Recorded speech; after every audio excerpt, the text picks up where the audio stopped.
Welcome to Colonie TV, the governmental educational channel for the town of Colonie.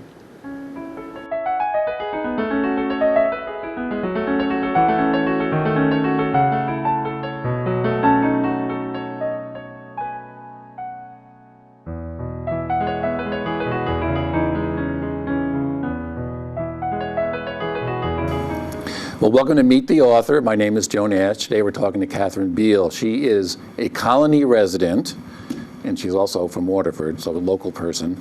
She's written 2 books. This one's called Good Intentions. This one's called Hold Her Down. So welcome, Kathryn. Thanks for coming. Thank you for having me. Now, I guess I should start by saying you're a mother, you're a physical therapist, and now you're a writer. So I don't know, what should I ask? Why do you write, or how do you have time to write? I don't know. I get the how do you have time to write. I gave up watching TV, and that's how I have time to write. Okay. Any show I got interested in got canceled, so when my kids go to bed, I have an hour or 2 free at night, and that's when I do a lot of my writing. Now these books, I just to tell people watching, they just came. We're filming this on a Thursday. They just came this a couple days ago, so they're not even cataloged yet. So I guess I should ask you.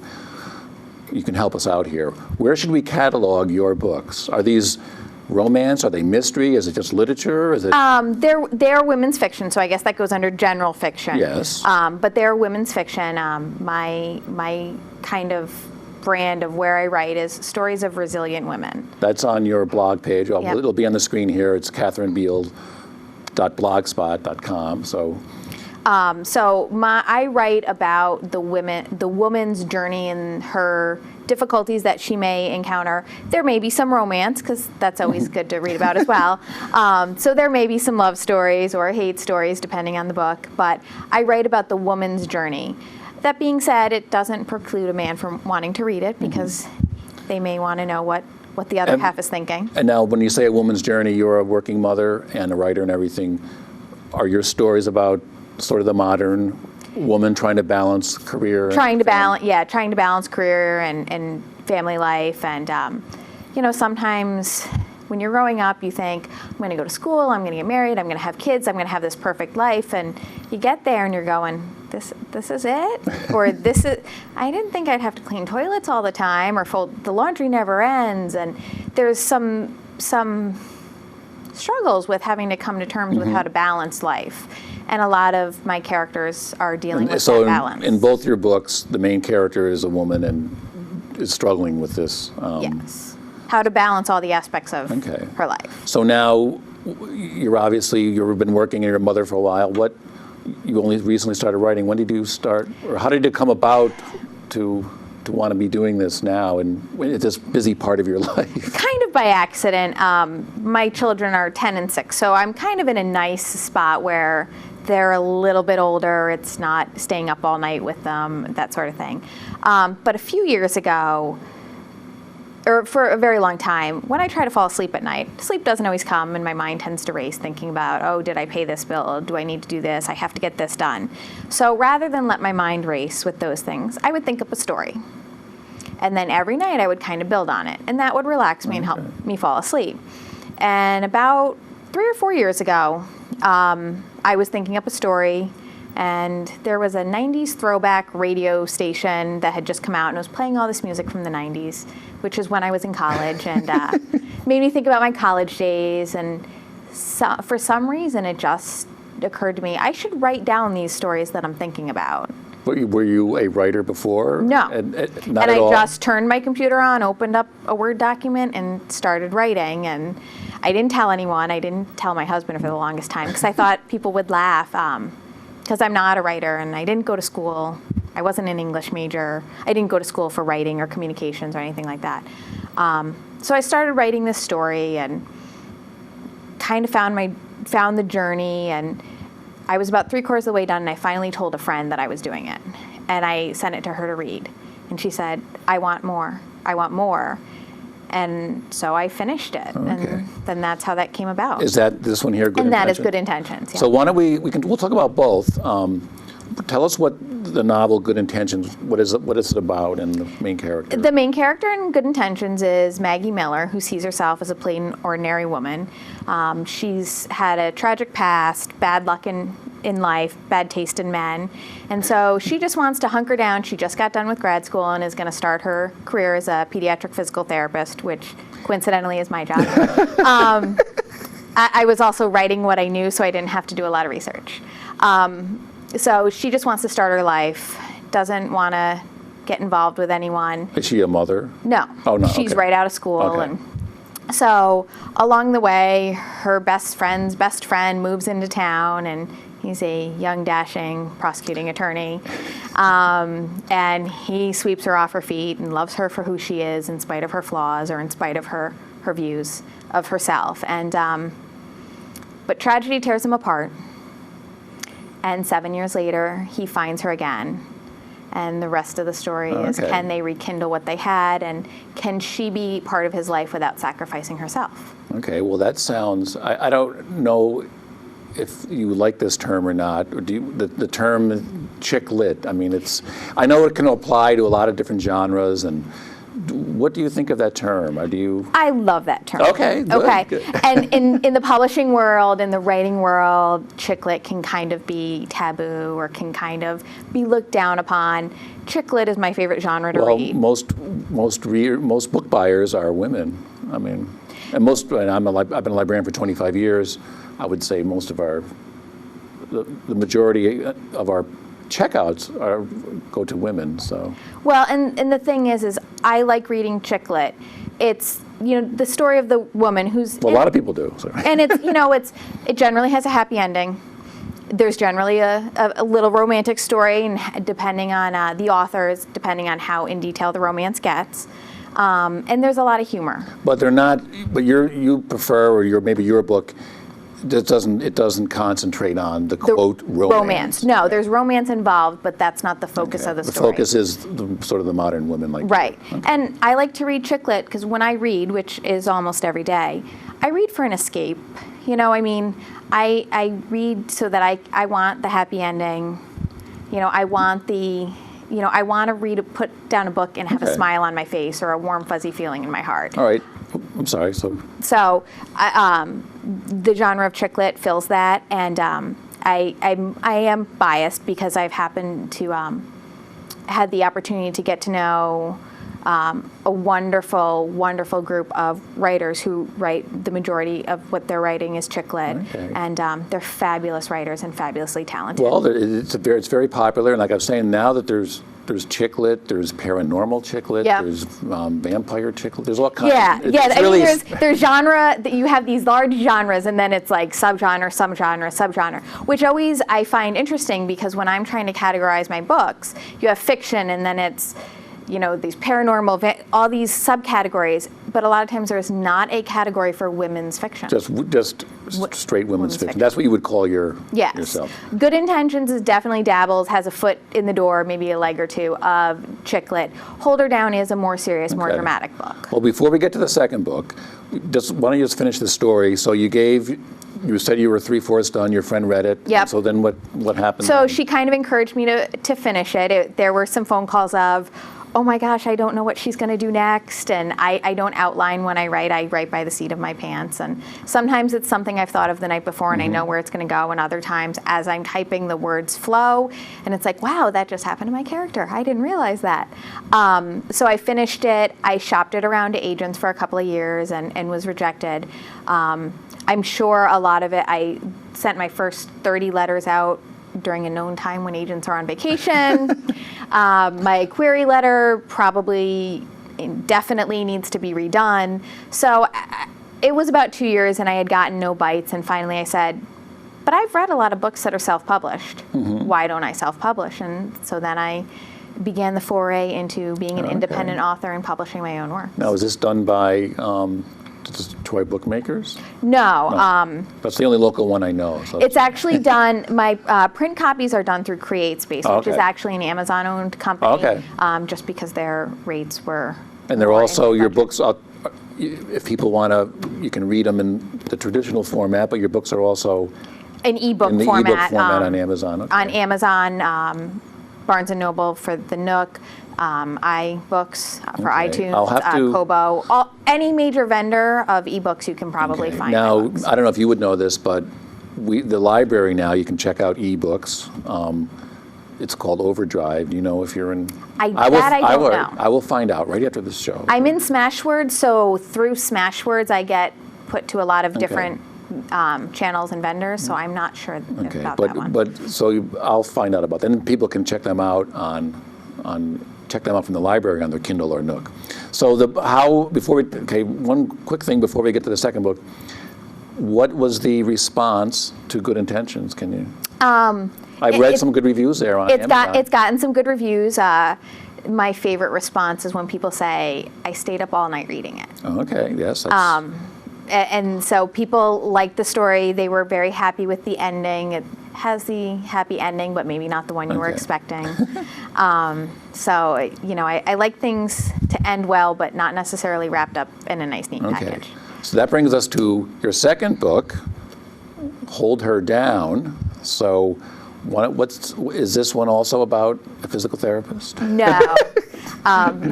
No, she's a preschool special education teacher, which I Okay. work in the school. So again, I do tend to use professions Okay. that I know about, so I can talk about the everyday Sure. life and seem more authentic. And what is the premise of the plot of this book? In Hold Her Down, the main character's name is Elizabeth, and she's a wife, a mother, very disenchanted with her life, and actually depressed. She's been married for a number of years, and it's not really going well, and it's kind of an unspoken thing, but she sees a separation in their future, and she just gets really down and really doesn't know what to do with her life, and she contemplates suicide, but knowing that her children would be left behind stops her from doing that, and she finally gets her life back on track, and she thinks she's going well, and things are going well, and a book is published that is an erotic book, a very scandalous book. And living in a small town, it makes waves because the author is a local author. And the town suddenly thinks Elizabeth is the main character in the book. Well, I guess I should say I was skimming this, and in your book, Hold Her Down, the book you're talking about is also called Hold Her Down. It's called Hold Her Down. So I don't know if we have a metaphysical. It's a book. Oh, I'm sorry, metafictional romance section here in the list. Yes, and it's a book within a book, and Okay. yeah. So and that was So coming up. what leads to the people in the town thinking that it's about your protagonist? The protagonist knows the author of the book from high school. Oh, okay. It's someone she used to know and used to date in high school. She doesn't realize that his ex-wife is someone in town. So he makes a splash in town because his ex-wife lives in town. And she sees him and is talking to him, and they have a familiarity between them. And people see them together and realize that that's who he's talking about. Okay. Even though, well, I don't know if I want to give it away, even though it really isn't, or is it, or could it be? You have to find it. So what kind of journey does this main character take? It sounds like she goes through some tough times. She goes through some very tough times. So this is all on finding out people think she's in this book. This is on top of. This is on the marriage, and the marriage was salvaged for a bit, and then how do you continue on when everyone in town is talking about you, and no one wants to let their children play with your children, and what does your husband believe about you? And so it really is about her journey and her the main character identifying what has held her down in life. Okay. And does this have a happy ending also, like the other ones? I think people more will ambiguous. I think people will be pleased with the ending. All right, now I guess the big question is that maybe I know you're still a starting out author. Maybe you've already gotten it. How autobiographical are the women in these books? Maggie, the main character in Good Intentions, talks a lot like me, maybe looks a lot like me. Because again, I was envisioning it from the first person. What would I do in this situation? The story is completely fiction. Okay. You know, it's completely a made-up thing. I tried to draw on real places to give authenticity to it. Writing Good Intentions, because it was my first work and I wasn't that sure of what I was doing, I write how I speak. So a lot of people after reading Good Intentions will tell me, I hear you when I'm reading Maggie. People that know you. People that know me say, I can hear your voice through Maggie. That being said, some of the choices she makes, some of her actions, some of what she does, not at all what I would do. Elizabeth and Hold Her Down, there is a large part that is that is somewhat autobiographical in terms of the struggles that I think women face every day in terms of balancing their home and their career and their child rearing and their marriage. And there's just not enough hands to do everything all the time, and what suffers. And, you know, and a lot of times it's the mother, the wife. Now, I should tell people that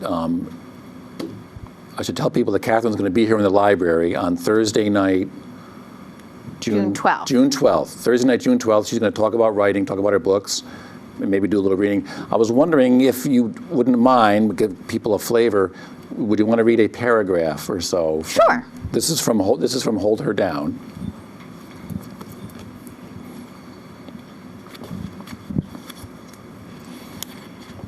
Elizabeth could just tell it was going to be one of those days. You know, the kind where anything that can go wrong will. She knew before her feet even hit the ground in the morning that she would be yelling at the kids, would burst into tears, would wear quitter socks, and would have a bad hair day. She could just feel it in her bones. It seemed like she had this day at least 5 days out of 7 lately. It was her new norm. Her first indication of that type of day was that Teddy was yelling nonsense noises at the cat in a high-pitched squealing voice. It was 6:02 a.m.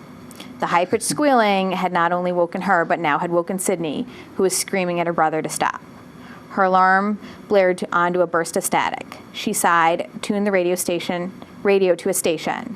When will the kids listen to her and stop playing with her radio?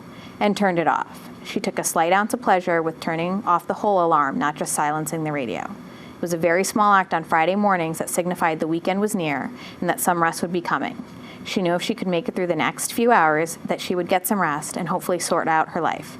She knew that something had to change. She could not keep going as she was. Well, that sounds like the modern woman with family and work and everything. Well, and that is autobiographical because my children do play with my alarm, and instead of coming to a nice, peaceful radio station, I get a blare of static in the morning. But that is the only part that's autobiographical, correct? Yeah, pretty much. Let me ask you this, because I was looking through both books. Your first novel, Good Intentions, was written in the first person. Your second one is more, what do they call it, the omniscient narrator.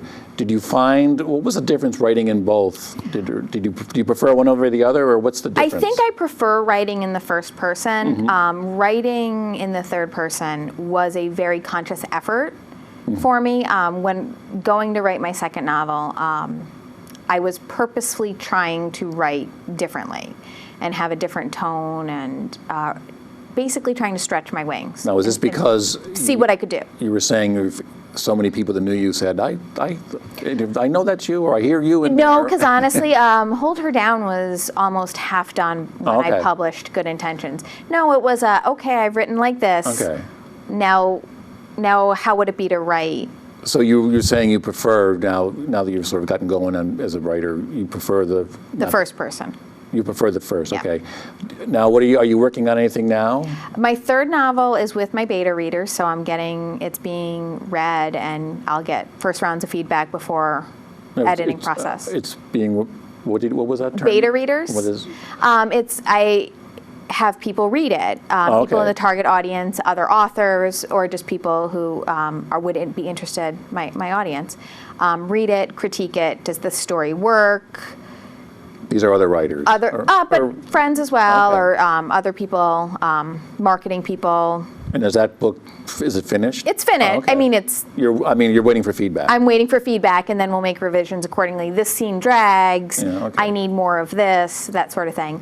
So my third novel is complete and is with my beta readers before I do final revisions and edits. It's like having a whole room full of editors. Right. And I'm hoping to have that one released beginning of September. Well, on your blog spot, you do have this, and on your cards, you have this, what you mentioned earlier, you have this sentence, telling stories of resilient women. Basically, what's the plot of your upcoming? It's about a woman who is estranged from her family, who begins to think she is seeing and hearing her twin sister, who's been deceased for 7 years. Okay, so maybe that would be the paranormal chick lit. It's not really, but Okay, it's about the journey and the estrangement from the family. Okay, and how far in the past did her sister die? 7 years. Okay, so I don't know why, and it's funny because now that I'm saying that out loud, in Good Intentions, the beginning of the book happens, and then it's a fast forward 7 years. I don't know why, but 7 keeps popping up in my stuff. All right, so now that you're established, as they say, you got the 2 books, and you're still working and everything. What's it like being a published author? It's weird. It's surreal. Particularly from someone who, it sounds like you didn't aspire to this as a teenager, or is it? No, I didn't, and it's kind of, it's very surreal. Like I look at the books and I can't believe that that's my name. And on the other hand, I know people who use pen names, and it's like, why would you want a pen name? I want to see my own name in print. It's a bit odd, and I'm not quite comfortable in saying, well, I'm an author, even though I am, and I have these books out. I'm still testing that one out. Okay, and then I know I've asked you a little bit about the responses to both your books. What's been the overall response from some of your readers through the internet and Amazon? People read them. They generally respond is very favorable, and they ask me when the next one's coming out. Well, you can't get any better than that. Right. And I'll just tell people one more time, Kathryn's going to be here Thursday night, June 12th, in the library, talking about writing, talking about her books, maybe do a little longer reading than you just did. So let me just ask you this for people watching. Do you have any advice this is always a question probably, do you have any advice for would-be writers, would-be authors? Yeah. What's harder, writing or getting published? Because these days, publishing is very... the internet makes it very easy to publish. Okay. But selling is another story. I think that would be the harder. In terms of writing, you can't edit enough. When I first put Good Intentions out for Kindle and Nook, it needed so much more editing, and I had to kind of pull it down for a few days and get some editing help, get some professional editing on it. So edit, and you can't read your own work because you can't see your own mistakes. And it takes a lot. You need a lot of marketing to sell your books.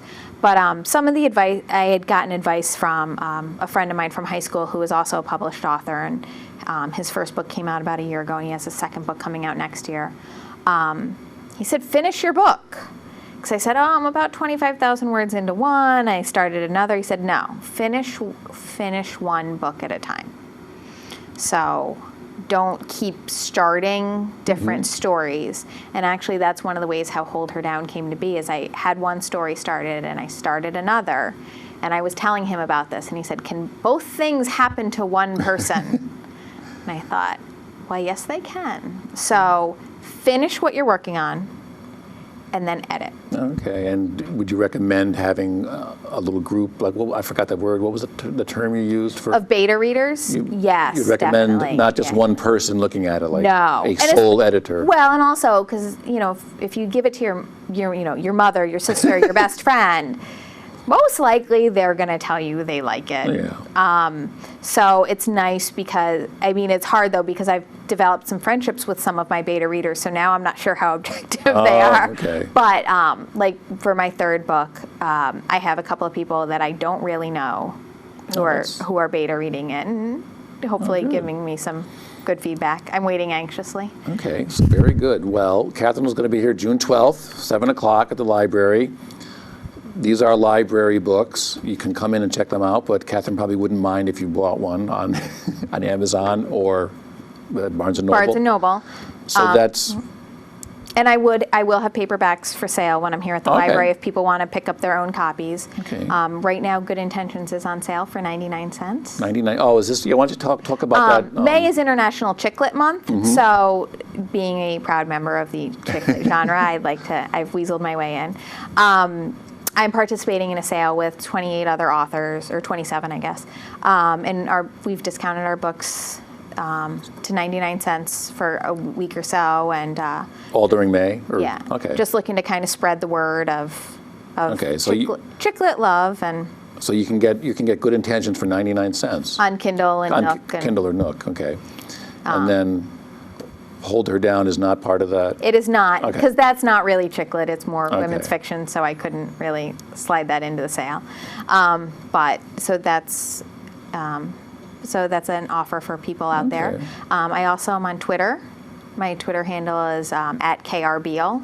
So if Okay. people want to follow me on Twitter, I am on there quite a bit. I see. What are you tweeting about, writing or just your life as a working mother and author? And D, all of the above. Thursday nights, I am in a chat group that's all about writing, so you may not want to follow me on Thursday nights because Okay. there's a lot of that. But sometimes it's random things about life, but it is a lot about writing, support of other authors. it sounds like there's a big community out there of writers. And, There is a very large community, and I'm happy to have found it. And I feel like I've made some really good friends. An author that I met who actually designed my book covers. I provided the photos, and she did the covers for me.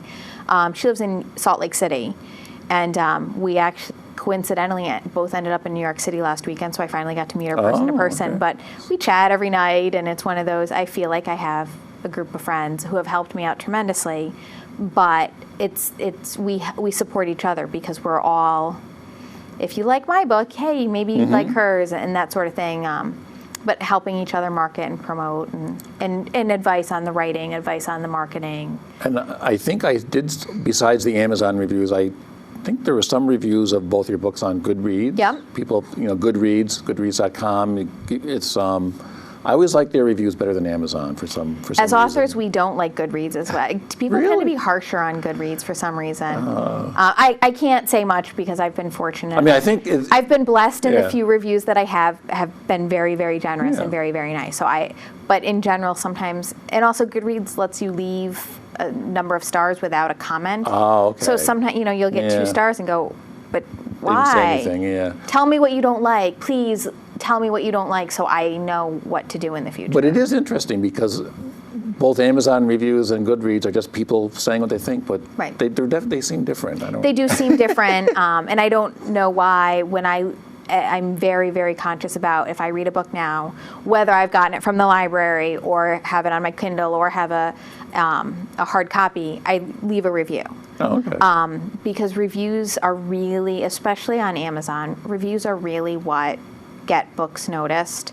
So if Amazon notices that you have all these reviews coming in, Yeah. they may throw it in a sidebar or may put it on an email. Oh, so or- if someone's looking at a different author, your book might be on the side as Right. like the old. Right. If you like this, you might like that. kind of- Right, Oh, and okay. then but it's review driven. So if you only have 10 reviews, you're probably not going to get Okay. noticed. So reviews are really, really important, especially to the independent authors or the authors with very small okay. publishers. That's another thing I've learned is how much these reviews matter. Oh, okay.